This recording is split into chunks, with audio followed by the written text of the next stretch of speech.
demonization is going to give way to a year of light and of unity. Why do I think so?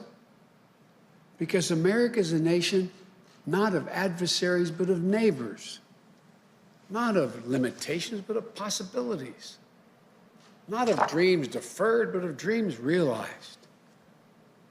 I've said many times that this is a great country. We are a good people. This is the United States of America. And there's never been anything we've been unable to do when we've done it together.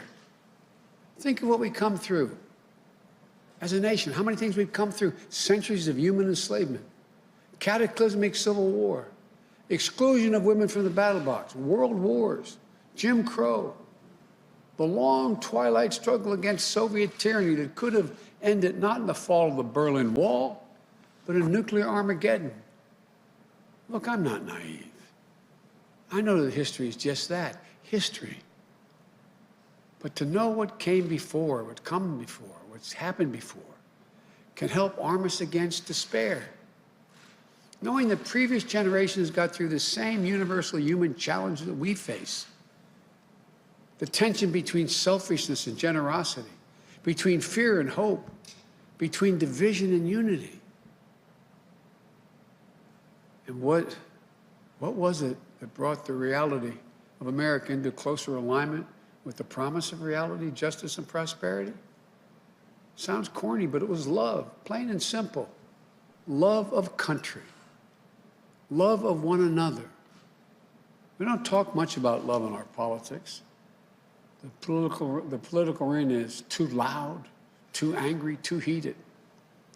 To love our neighbor as ourselves is a radical act. It is what we're called to do. We must try. For only in trying, only in listening, only in seeing ourselves as bound together in what Dr. King called the mutual garment of destiny, can we rise above divisions and truly heal. Look, we all know America's never been perfect, but we've always tried to fulfill the aspiration of the Declaration of Independence, that all people are created equal, created in the image of God, and that we've always sought to form a more perfect union. What should we give thanks for this season? Well, first, let's be thankful for democracy itself. In this last election, the one that just took place, we've seen record numbers of Americans exercise their most sacred right, that of the vote, to register their will at the ballot box. Think about that. In the middle of a pandemic, more people voted this year than have ever voted in the history of the United States of America. Over 150 million people cast a ballot. Simply extraordinary. Many of them waiting in line 5, 6, 7, 8 hours to vote. If you want to know what beats deep in the heart of America, it's this: democracy. The right to determine our lives, our government, and our leaders. The right to be heard. Our democracy was tested this year. And what we learned is this: the people of this nation are up to the task. In America, we have full and fair and free elections. And then we honor the results. The people of this nation and the laws of the land won't stand for anything else. Through the vote, the noblest instrument of nonviolent protest ever conceived, we remained anew and were reminded anew that progress is possible, that we the people have the power to change what Jefferson called the course of human events. And with our hearts and our hands and our voices, today we can be better than yesterday. And tomorrow we can be still better than that day. You know, we should be thankful, too, that America is a covenant, an unfolding story. That we have what we need to create prosperity, opportunity, and justice. Americans have grit and generosity, a capacity for greatness, and reservoirs of goodness. We have what it takes. Now we have to act.